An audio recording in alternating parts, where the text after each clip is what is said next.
Hello दोस्तों, स्वागत है आपका अपने YouTube चैनल ड्रीम कैरियर में। दोस्तों, हम लोग आज एल्पस थ्योरी के बारे में अध्ययन करेंगे। तो आई होप हेडिंग डालेंगे हम लोग Alps theory. Alps theory.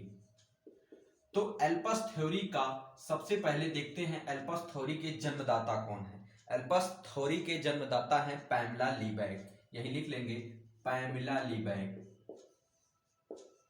Pamela लीबैक। दोस्तों, यहां से क्वेश्चन श्योर आता है, सीटेट में क्वेश्चन यहां से एक क्वेश्चन जरूर आता है। तो हम देखते हैं कि एल्पस थ्योरी क्या है जो पैमेला लीबैक ने दिया है। तो एल्पस जो ये नाम है, इसी में इसकी थ्योरी छुपी हुई है। तो ई लिखेंगे सबसे पहले, ई फिर एल पी एस। देखेंगे इसका मतलब टोटल क्या होता है। ई फॉर होता है experience with physical object. Experience with physical object. Experience with physical object. Experience with physical object का मतलब होता है कि साकार या मूर्त वस्तु को पहले बालक को दिखाना, यानी साकार या मूर्त वस्तु को दिखाना। साकार या मूर्त वस्तु को दिखाना। मूर्त वस्तु को दिखाना। सबसे पहले बालक को क्या करना चाहिए, साकार या मूर्त वस्तु को बालक को दिखाना चाहिए। उसके बाद लिखते हैं एल। एल फॉर होता है language, spoken language. Spoken language. तो स्पोकन लैंग्वेज का मतलब होता है बालक को भाषा के माध्यम से बताना। पहले वस्तु, मूर्त वस्तु दिखाना, उसके बाद बालक को भाषा के माध्यम से बताना। भाषा के माध्यम से बताना। भाषा के माध्यम से बताना। उसके बाद पी है। पी का मतलब होता है पिक्चर।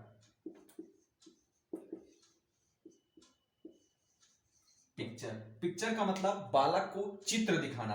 पहले साकार वस्तु दिखाना, उसके बाद भाषा के माध्यम से बताना, उसके बाद चित्र दिखाना। पिक्चर का मतलब चित्र दिखाना।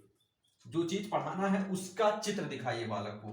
और एस फॉर सिंबल, मतलब रिटन सिंबल। Written symbol. बालक को रिटन सिंबल दिखाइए। सिंबल का मतलब लिखित चिन्ह दिखाइए। लिखित चिन्ह दिखाइए। दोस्तों, यहां से क्वेश्चन आता है ऐसे कि बालक को कुछ ऑप्शन दे दिए जाएंगे ऐसे, और उसको ऑर्डर करना पड़ेगा। तो बालक को पहले मूर्त वस्तु दिखाइए, फिर भाषा के माध्यम से बताइए, फिर बालक को चित्र दिखाइए, और फिर बालक को सबसे लास्ट में लिखित चिन्ह दिखाइए। ये हो गई हमारी एल्पस थ्योरी। ई का मतलब experience with physical object, L for spoken language, P for picture, S for written symbol. तो आपको ये समझ में आ गया होगा। आगे इसे देखते हैं, एक और टॉपिक क्लियर करते हैं। इसी में आता है क्वेश्चन, जैसे सममित रेखाएं खींचना। पूछ लिया जाता है कि सममित रेखाएं इसमें कितनी होंगी। तो हम आपको सममित रेखाएं खींचना बता रहे हैं। सममित रेखा, हेडिंग डालिएगा, सममित रेखा। सममित रेखा। दोस्तों, सममित रेखा का मतलब होता है कि किसी भी वर्ड में वर्टिकल और हॉरिजॉन्टल दोनों लाइन खींचेंगे, उसके बाद देखेंगे जो ऊपर बन रहा है वही नीचे बनना चाहिए, जो दाएं बन रहा है वही बाएं बनना चाहिए। ये हो गया हमारी सममित रेखाएं। तो सममित रेखा का मतलब ऊर्ध्वाधर और क्षैतिज रेखा से काटा जाए तो समान दिखाना। मतलब ऊर्ध्वाधर व क्षैतिज। ऊर्ध्वाधर व क्षैतिज। ऊर्ध्वाधर व क्षैतिज दोनों तरह काटा जाए। दोनों तरह काटा जाए तो समान दिखना चाहिए। तो समान दिखना चाहिए। समान दिखना चाहिए। ये प्रीवियस ईयर का क्वेश्चन हम ले रहे हैं, आपको बता रहे हैं कैसे ऊर्ध्वाधर और क्षैतिज दिखाना पड़ता है। सबसे पहले देखते हैं एक वर्ग, ये हमारा हो गया वर्ग। आप इसको ऊर्ध्वाधर पूछा जाएगा कि जो ये वर्ग दिया हुआ है इसमें कितनी सममित रेखाएं हैं, तो आपको इसमें देखना है। सबसे पहले ऐसे काटेंगे तो जो राइट में बन रहा है वही लेफ्ट में बन रहा है, यानी एक ये सममित रेखा और ये क्षैतिज काट दिया, तो जो ऊपर बन रहा है वही नीचे बन रहा है। तो वर्ग में कितनी सममित रेखाएं होंगी, तो वर्ग में 2 सममित रेखाएं होंगी। और जो ऐसे काटेंगे, ऐसे भी काटा जाता है वर्ग को, तो जो ऐसे बन रहा है वही नीचे बन रहा है, और यहां भी जो ऐसे बन रहा है जहां वो ऐसे बन रहा है। इसका मतलब कितनी रेखाएं हो गई, 1 2 3 4। तो वर्ग में कितनी सममित रेखाएं होंगी, 4। अब देखा जाता है त्रिभुज, जैसे समबाहु त्रिभुज सबसे पहले लेते हैं। ये समबाहु त्रिभुज है, तो समबाहु त्रिभुज में कितनी सममित रेखाएं होंगी, तो समबाहु में ऐसे एक काटेंगे, जितना इधर होगा उतना ही इधर होगा, ऐसे एक काटेंगे, जितना ऊपर होगा उतना इधर होगा, ऐसे एक काटेंगे, ये हो गया। तो मतलब इसमें कितनी सममित रेखाएं होंगी, इसमें 3 सममित रेखाएं होंगी। आगे देखते हैं कि विषम बाहु त्रिभुज में कितनी सममित रेखाएं होती हैं। विषम बाहु त्रिभुज में कितनी सममित रेखाएं होती है, यानी ये अलग, ये अलग और ये अलग, तीनों जब अलग हो जाएं तो इसमें विषम बाहु में सममित रेखा नहीं होगी। सममित रेखा नहीं होगी, नहीं होगी। आइए देखते हैं अल्फाबेट में आता है। अल्फाबेट में एक और देख लेते हैं, जैसे आयत, ये हो गया हमारा आयत। देखते हैं आयत में कितनी सममित रेखाएं होती, तो आयत में एक ऐसे काट दिया और एक ऐसे काट दिया, ये हो गया हमारा आयत। और आयत में 2 सममित रेखाएं होंगी, क्योंकि इसको ऐसे काटेंगे तो ये इसके ऊपर ढक नहीं पाएगा। तो आयत में कितनी सममित रेखाएं होती हैं, आयत में 2 सममित रेखाएं होती हैं। आइए एक देखते हैं कि समद्विबाहु त्रिभुज में कितनी सममित रेखाएं। समद्विबाहु त्रिभुज,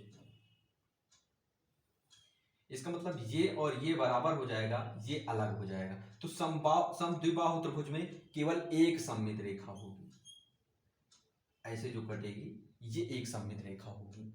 आगे देखते हैं, इसको इरेज करते हैं तो दिखाते हैं वर्ड में कैसे सममित रेखा होती है। वर्ड में कैसे सममित रेखा होती है, जैसे पूछ लिया ए में कितनी सममित रेखाएं होंगी, ए। अब आपको बताना है कि ए में कितनी सममित रेखाएं होंगी, तो आपको ए में काटना पड़ेगा। पहले ऐसे काटेंगे, क्या जो इधर बन रहा है वो इधर बन रहा है, बन रहा है, और जो ऐसे बन रहा है, जो ऊपर बन रहा है वो नीचे बन रहा है, नहीं बन रहा। इसका मतलब ए में कितनी सममित रेखाएं होंगी, एक सममित रेखा होगी। आइए देखते हैं पी में कितनी सममित रेखाएं होंगी। P for parrot. पैरेट, इसमें कितनी सममित रेखाएं, ऐसे काटेंगे तो एक भी नहीं होंगी, ऐसे काटेंगे तो एक भी। इसका मतलब इसमें 0 सममित रेखाएं होंगी, मतलब इसमें सममित रेखाएं नहीं होंगी। आइए देखते हैं अगला वर्ड लेते हैं टी, जो पिछली सेशन में आया था। टी में कितनी सममित रेखाएं होती हैं, टी में एक ऐसे काटेंगे तो एक सममित रेखा बन जाएगी, मतलब जो इधर बनेगा वही इधर बनेगा, और जो ऐसे काटेंगे तो नहीं बनेगा। इसका मतलब टी में कितनी सममित रेखाएं होंगी, एक होंगी। आइए देखते हैं एल में कितनी होती, एल में कितनी सममित रेखाएं होंगी, तो ऐसे काटेंगे तो एल में एक भी सममित रेखाएं नहीं होंगी, ऐसे काटेंगे तो नहीं। इसका मतलब एल में भी 0। तो आई होप आपको समझ में आया होगा कि सममित रेखाएं कैसे बनती हैं। और अब की सेशन में आया था क्वेश्चन एच जो होता है, एच में कितने समकोण होते हैं, आया था क्वेश्चन एच में कितने समकोण होते हैं, तो ये सममित का क्वेश्चन था। तो एच में समकोण एक ये हो गया, एक ये हो गया 2, एक ये हो गया नीचे 3, एक ये हो गया 4। तो H में कितने समकोण होंगे, 4। और एक क्वेश्चन आया था E में कितने समकोण होंगे, E फॉर एलिफेंट, E में कितने समकोण होंगे। तो देखते हैं, E एक ये हो गया, दूसरा ये हो गया, तीसरा ये हो गया और चौथा ये हो गया। इसका मतलब 1 2 3 4 कितनी समकोण होंगे, 4 समकोण होंगे। आई होप आपको एल्पस थ्योरी और जो ये हमने सममित रेखाएं पढ़ाया इसको समझ में आया होगा। तो यहां से क्वेश्चन दोस्तों आए थे 28 और 29 तारीख में, तो जो 9 तारीख का पेपर है आप लोग उसको अच्छे से दीजिएगा, यहां से क्वेश्चन फंसेंगे। आइए आज की क्लास दोस्तों यहीं तक, मिलते हैं नेक्स्ट वीडियो में। जय हिंद दोस्तों, थैंक यू।